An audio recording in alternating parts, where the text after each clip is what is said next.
स्वागत है दोस्तों कुशवाहा एजुकेशन सेंटर पर। मैं ऋतिक कुशवाहा आपका हार्दिक स्वागत करता हूं एसएससी जीडी के उस प्रीवियस ईयर क्वेश्चन के क्लास 14th में।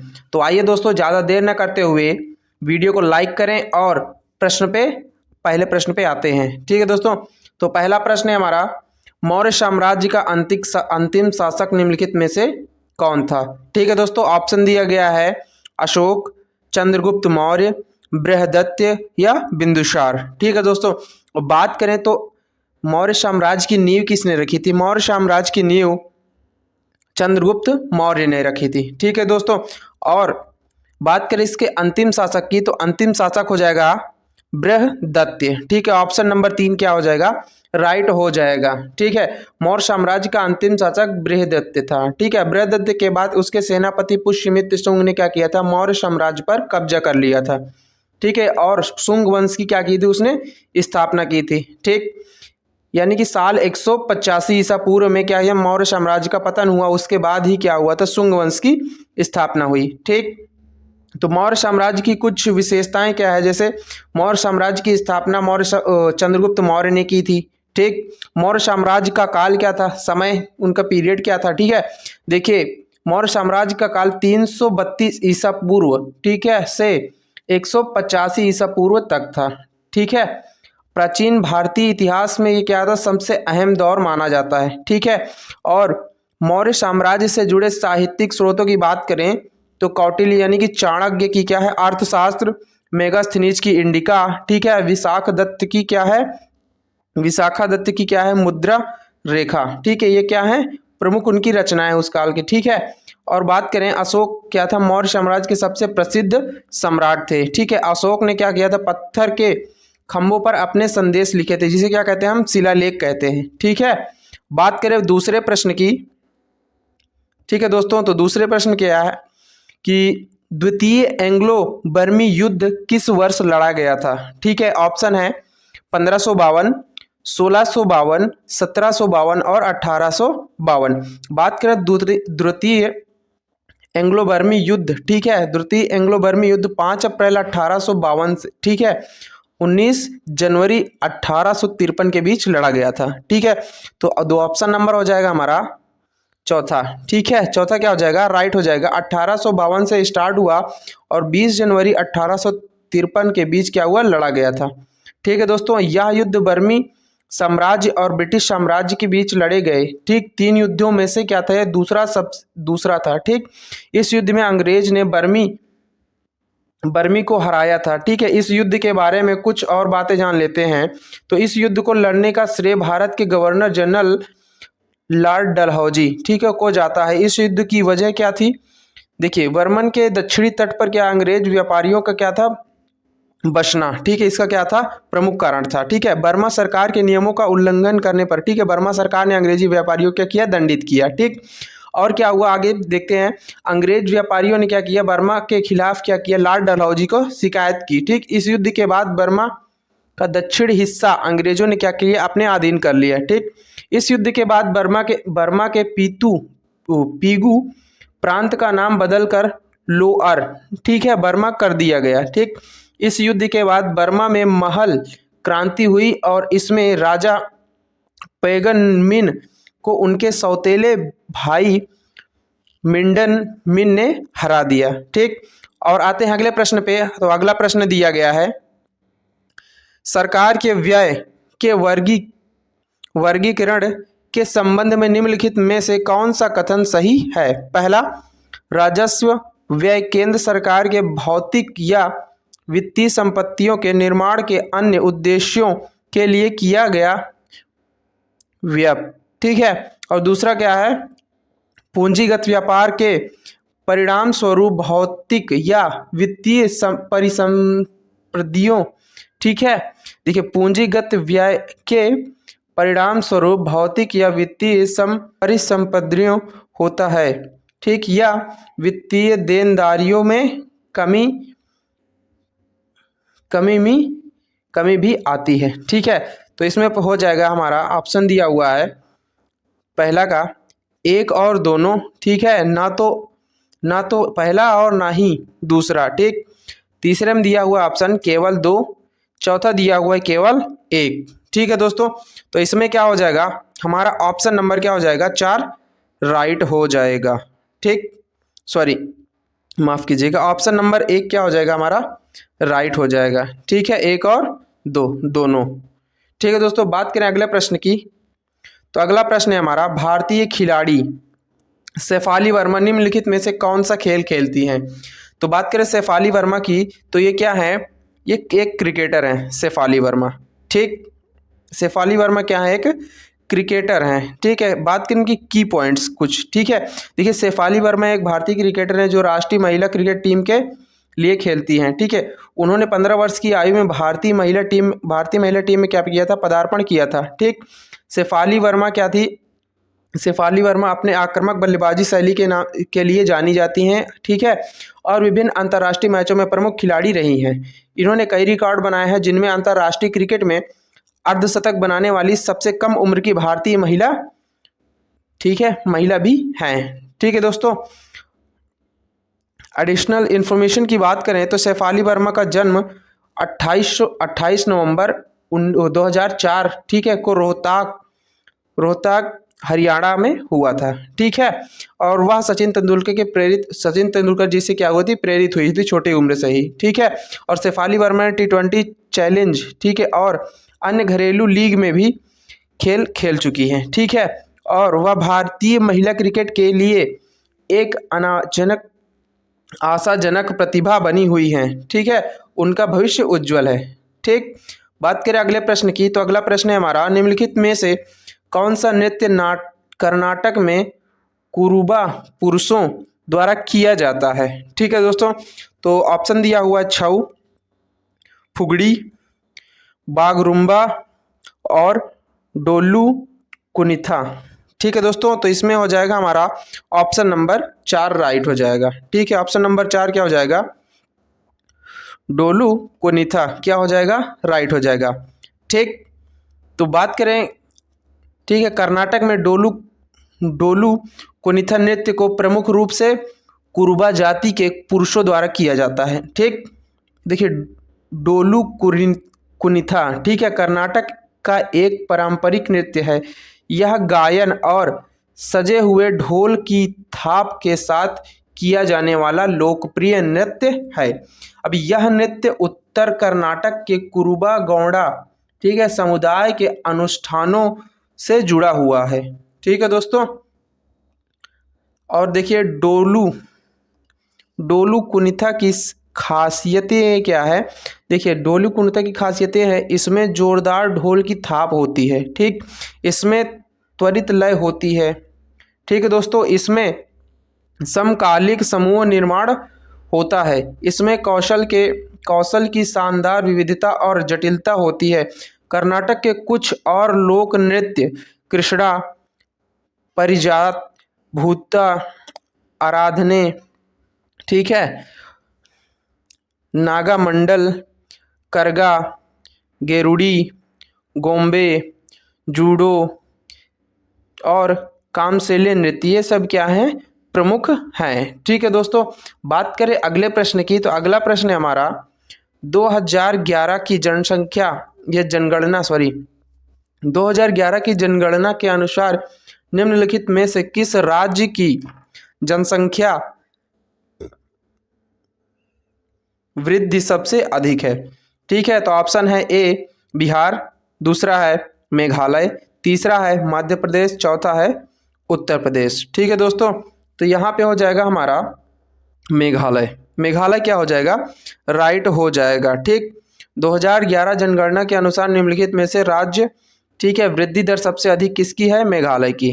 ठीक, बात करें अगले प्रश्न की, ठीक है, बट उससे पहले कुछ तथ्य जान लेते हैं। ठीक है, देखिए दशकीय वृद्धि दर एक विशेष दर के कुल जनसंख्या वृद्धि की एक समीक्षा देती है। ठीक है, देखिए 2001 से 11 के दौरान भारत की जनसंख्या में 17.7% की वृद्धि हुई। ठीक, अब राज्य अनुसार बात करें तो मेघालय क्या है, 27.82% में क्या हुआ, वृद्धि हुई मेघालय में। ठीक है, और सबसे कम दशकीय वृद्धि कहाँ हुई, नागालैंड में -0.5% में हुई। ठीक है, अब देखिए नागालैंड ने जनसंख्या की क्या हुई, ऋणात्मक वृद्धि दर का अनुभव किया।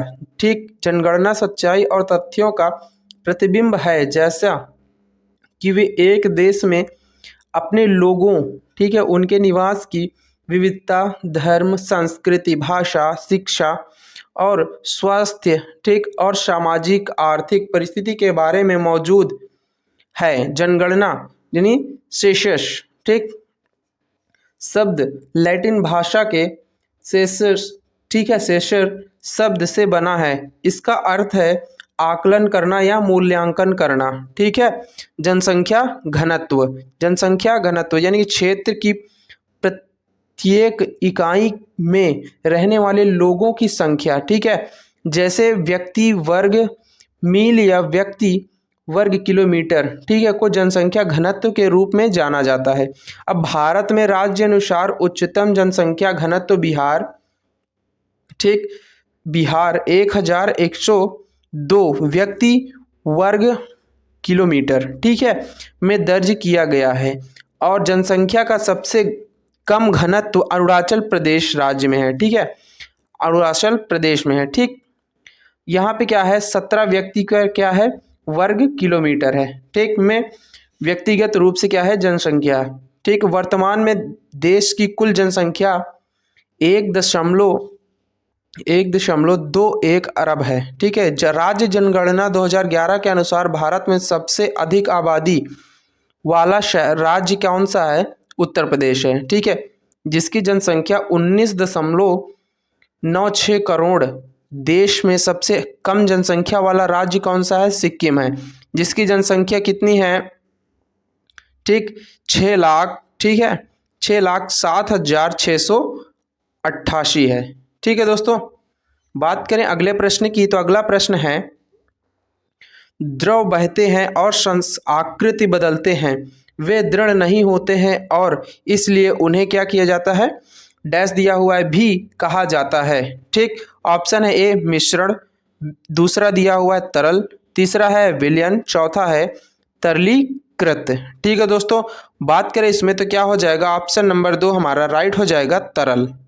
ठीक, इसलिए उन्हें क्या कहते हैं, तरल भी कहा जाता है। ठीक है दोस्तों, आइए अगले प्रश्न पे बढ़ते हैं। और अगला प्रश्न है, भारतीय संविधान के निम्नलिखित में से किस अनुच्छेद में सर्वोच्च न्यायालय को अभिलेख न्यायालय में वर्णित किया गया है। ठीक है, तो बात करें भारतीय संविधान में, ठीक है, इसकी बात तो ऑप्शन दिया हुआ है, पहला अनुच्छेद 125, दूसरा अनुच्छेद 127, अनुच्छेद 129 और अनुच्छेद 123। ठीक है दोस्तों, तो बात करें तो इसमें क्या हो जाएगा, हमारा अनुच्छेद 129 क्या हो जाएगा, राइट हो जाएगा। ठीक, सर्वोच्च न्यायालय को अभिलेख न्यायालय में वर्णित किया गया है, अनुच्छेद 129 है। ठीक है, बात करें अगले प्रश्न की, तो अगला प्रश्न है, निम्नलिखित में से किस देश ने सुल्तान ऑफ जोहोर कप, ठीक है, 2023 की मेजबानी की।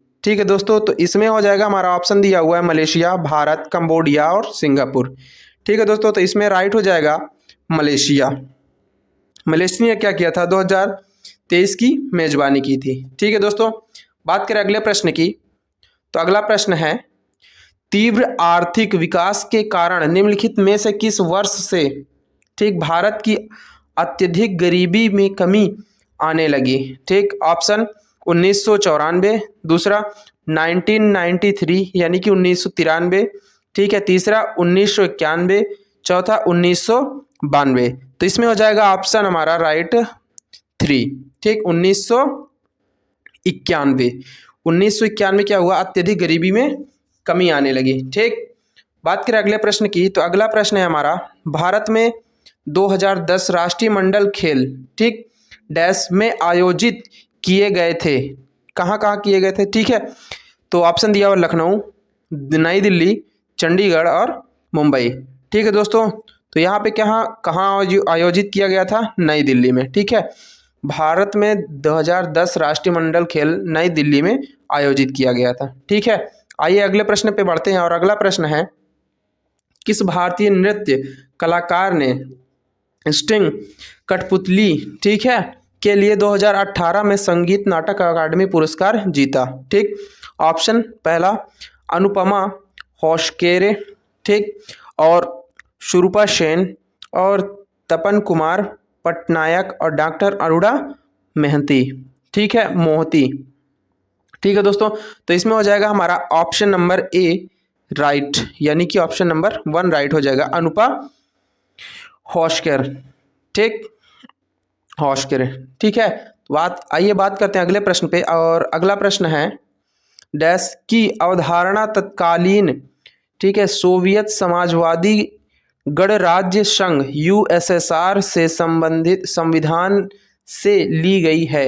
क्या लिया गया है यूएसएसआर से, यही हमें बताना है। ऑप्शन दिया हुआ है ए प्रस्तावना, दूसरा दिया हुआ है मौलिक कर्तव्य और मौलिक अधिकार दोनों, ठीक है, मौलिक कर्तव्य, चौथा दिया हुआ है मौलिक अधिकार। ठीक है दोस्तों, तो बात करें यूएस यानी कि सोवियत संघ से, तो हम क्या लिया गया है वहाँ से, मौलिक कर्तव्य, ठीक है,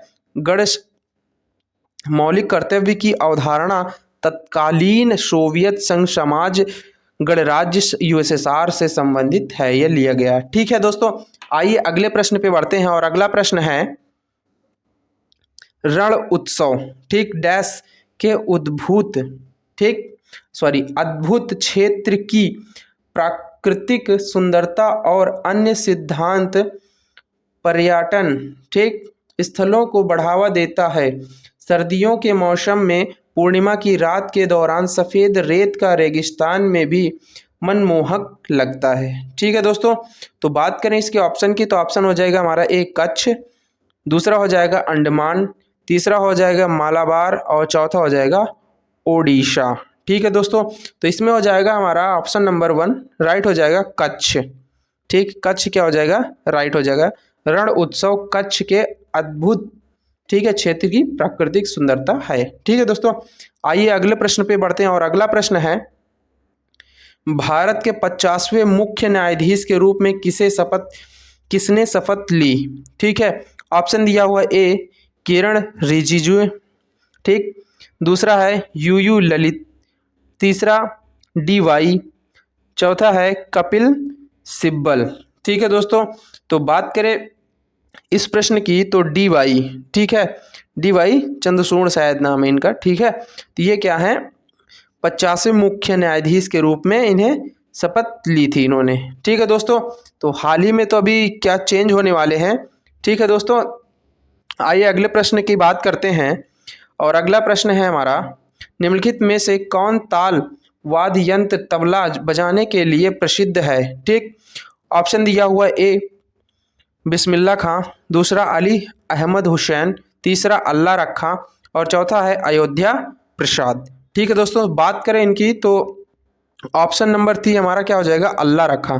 ठीक, अल्लाह रखे क्या थे, ताल वाद्य यंत्र यानी कि तबला बजाने वाले प्रसिद्ध, ठीक है, कलाकार थे। ठीक, आइए अगले प्रश्न पे चलते हैं। और अगला प्रश्न है हमारा डिजिटल, ठीक, डिजिटल व्यक्तिगत डेटा संरक्षण विधेयक, ठीक है, 2023 के संबंध में निम्नलिखित में से कौन सा कथन सही है? ठीक, दिया गया है पहला कथन पढ़ते हैं। यह विधेयक भारत में डिजिटल व्यक्तिगत डेटा को उस प्रसंस्करण पर लागू होगा जो डेटा को ऑनलाइन या ऑफलाइन एकत्रित करके डिजिटलीकृत करता है। ठीक, ये हुआ हमारा पहला कथन। और दूसरा कथन कह रहा है यह भारत के बाहर ऐसे प्रसंस्करण पर भी लागू होगा जो भारत में वस्तुएं या सेवाएं प्रदान करने के लिए हों। ठीक है, ऑप्शन दिया हुआ है ए केवल 2, ऑप्शन दिया हुआ है 2 एक और दोनों, तीसरे कह रहा है केवल 1, चौथा कह रहा है ना तो 1 और ना ही 2। ठीक है दोस्तों, तो इसमें हो जाएगा हमारा ऑप्शन नंबर, ठीक है, 2 राइट हो जाएगा। ठीक, यानी कि 1 और 2, ठीक है, क्या हो जाएंगे, दोनों हो जाएंगे। ठीक, आइए अगले प्रश्न पे चलते हैं। और अगला प्रश्न है हमारा इकोनॉमिक्स से। ठीक है, तो बजट 2023-24 में भारत सरकार ने कितनी प्राथमिकताएं अपनाई? ठीक, 2023-24 वाला जो बजट आया था, ठीक है, तो उसमें कितनी प्राथमिकताएं अपनाई हैं। ठीक है दोस्तों, तो ऑप्शन दिया हुआ है 5, 9, 6 और 7। प्राथमिकता अपनाई थी इन्होंने तो 7। कितनी प्राथमिकता अपनाई थी इन्होंने? 7 प्राथमिकता अपनाई थी। आइए अगले प्रश्न पे बढ़ते हैं और अगला प्रश्न है 12वीं पंचवर्षीय योजना के लिए विकास दर लक्ष्य, ठीक है, डैश था। क्या लक्ष्य था? यानी कि 8%। ठीक है, ऑप्शन नंबर 4 क्या हो जाएगा हमारा? राइट हो जाएगा।